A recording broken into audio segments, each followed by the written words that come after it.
அனைவருக்கும் வணக்கம். இன்றைக்கி நம்ம பார்க்க போகிறது ஒரு உண்மை சம்பவம். நம்ம வாழ்க்கையில் நடந்த சில உண்மை சம்பவங்கள், அதிலிருந்து நமக்கு கிடைத்த பாடத்தையும் அதை மற்றவர்களுக்கு நாம் பகிர்ந்துட்டு வர்றோம். அந்த வகையில் இந்த தடவை நமக்கு ஒரு பறவை மூலியமாக நடந்த ஒரு பாடத்தையும் அதிலிருந்து நாம் கற்றுக்கொண்ட சில அனுபவங்களையும் உங்களுக்கு பகிர்ந்துக்கலான்னு சொல்லியிருக்கிறேன். ஒரு காக்கை தொடர்ச்சியாக ஒருத்தரை டிஸ்டர்ப் பண்ணி அவங்கள மட்டுமே டார்கெட் பண்ணி கொத்த ஆரம்பிக்குது.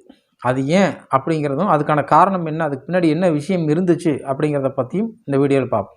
நமக்கு தெரிஞ்ச அன்பர் ஒருத்தருக்கு அவங்க அம்மா அவங்கள தொடர்ச்சியாக காக்காய் துணி துவைக்கும் போது, பாத்திரம் கழுவும் போது, அல்லது வெளியே கடைக்கு போகும்போது வரும்போது, இந்த மாதிரி டைமிங்கில் துரத்தி கொத்த ஆரம்பிக்குது. இது ஆரம்பத்தில் இது இயல்பாக சரி ஏதோ பொருள் வாங்கிட்டு வர்றோம், அந்த டைமில் தான் நம்மளை இந்த மாதிரி அட்டாக் பண்ணுது அப்படின்னு சொல்லி அவங்க நினச்சிருந்துருக்குறாங்க. ஆனால் அதன் பிறகு பார்த்தா ஒரு 10 பேர் நடந்து போனாலும் அந்த 10 பேர்த்தில் குறிப்பிட்டு அவங்கள மட்டுமே டார்கெட் பண்ணுது. அல்லது வீட்டில் அவங்க ரிலேஷனோட சொந்த பந்தங்களோட 2-3 பேர்த்தோடு இருந்தாலும் குழந்தைகளோடு இருந்தாலும் அவங்கள மட்டும்தான் அட்டாக் பண்ணுது. வெளியே பாத்திரங்கள் இருக்கோ துணி துவைக்கோ வேறு யாராவது வந்தாலும் அந்த காக்கை ஒன்றும் செய்கிறதில்ல. இந்த பிரச்சனை இப்படி கொஞ்ச நாளாக போயிட்டே இருக்குது. இதுக்கு என்ன தீர்வுன்னு சொல்லி அவங்களுக்கு தெரியல. அவங்க என்ன பண்ணுறாங்க, பக்கத்து வீட்டு அங்கிள் கிட்ட சொல்கிறாங்க. அவர் இது ஒரு பெரிய பிரச்சனை இல்லை, நான் பார்த்துக்கிறேன் அப்படின்னு சொல்லிட்டு அவர் ஒரு பெரிய தடி எடுத்துகிட்டு வந்திருக்கிறார். அந்த தடியை ஓங்கி நாய் மேல் அடித்தா இடுப்பு உடஞ்சிரும். அந்த அளவுக்கு பெரிய தடியை அவர் எடுத்துகிட்டு ரெடியாக நிற்கிறார். இன்றைக்கி நான் அடிக்கிற அடியில் காக்காய் சூப்பு குடித்து ஆகணுங்கிற லெவலுக்கு அவர் சொல்லியிருக்கிறார்.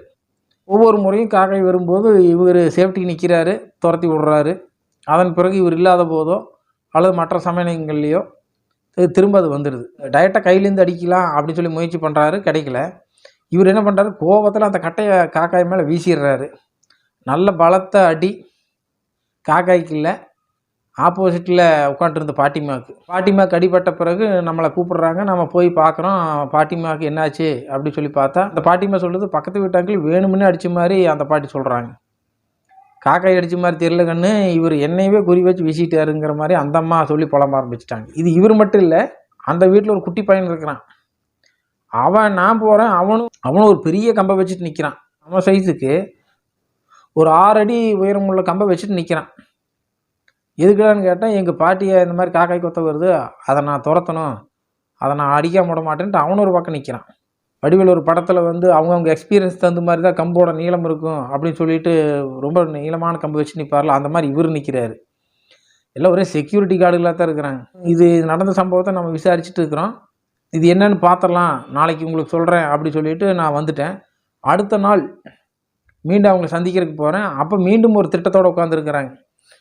ஒரு தீவிரவாதி பிடிக்கிறதுக்கு பிளான் போட்டு இது எப்படி பிடிக்கணும் அப்படி சொல்லி ஒரு திட்டம் போடுற மாதிரி போட்டு உட்காந்துருக்குறாங்க. ஒருத்தர் வடை வச்சு பிடிச்சிடலாம் அப்படிங்கிறாரு, இன்னொருத்தர் வலை வச்சு பிடிச்சிடலாம் அப்படின்னு. இந்த தீவிரவாதி பிடிக்கிற மாதிரி இந்த இடத்துல தான் நீ நிற்கணும், இந்த இடத்துல இவர் அட்டாக் பண்ணுறதுக்கு வருவார், அந்த இடத்துல நான் சிக்னல் கொடுப்பேன் அப்படிங்கிற மாதிரி ஒரு காக்காய்க்காக பெரிய பிளானிங் நடக்குது. என்னது இது மாதக்கணக்கில் நடந்துட்டு இருக்கிறனால இந்த இஷ்யூ, இதுக்கு ஒரு முடிவே பண்ணி ஆகணுங்கிற முடிவுக்கு எல்லோரும் வந்துட்டாங்க.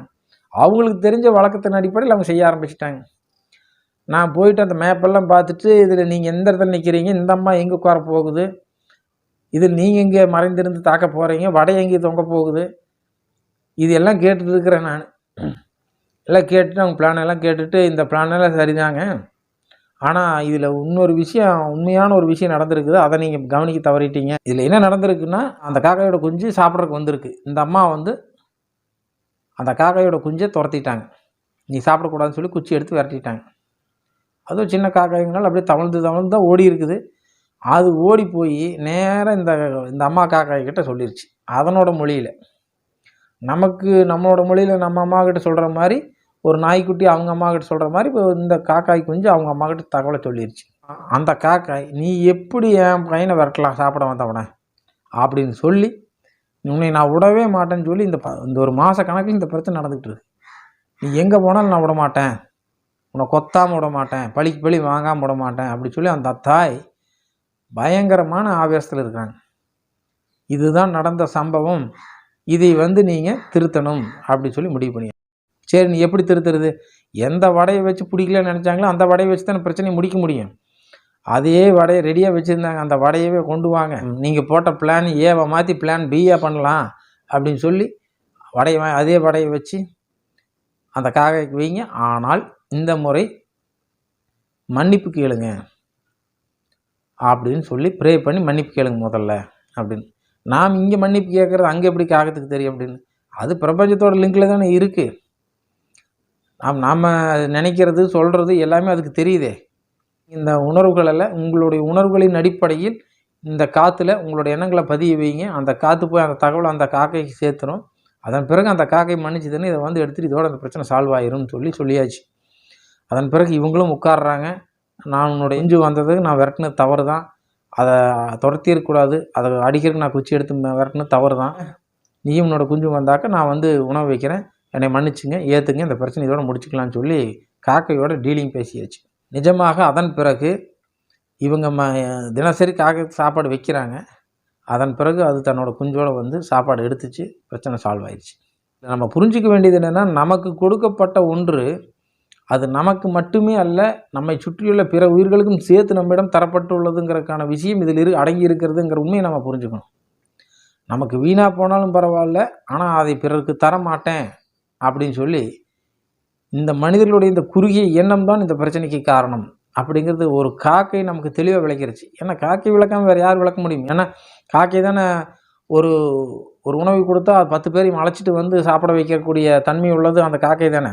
நமக்கு மனிதர்கள் நாம் நினச்சிட்டு இருக்கிற காக்கையை விட உயர்ந்தவர்கள்னு அந்த காக்கை வந்து புரிய வச்சுட்டு போயிடுச்சு, உங்களை விட நான் எல்லாம் உயர்ந்தவன் அப்படின்னு சொல்லி. உங்களிடத்தில் இருக்கக்கூடிய பகிர்ந்தளிக்கக்கூடிய இந்த பண்பையும் அந்த காக்கையிடமிருந்தே நம் மனிதர்களாகிய நாமும் கற்றுக்கொண்டோம். எல்லாமே இந்த பிரபஞ்சத்தின் ரகசியங்களை புரிய வைப்பதற்காக இங்கே படைக்கப்பட்டுள்ளது. அவை அந்தந்த விலங்குகளோ தாவரங்களோ பறவைகளோ நமக்கு பாடம் கற்பிக்க ஒவ்வொரு முறையும் முயற்சி செய்கிறது. நாம் அதிலிருந்து பாடத்தை கற்றுக்கொண்டு உடலில் ஆரோக்கியமாகவும் மனதில் நிம்மதியாகவும் வாழுங்கள்.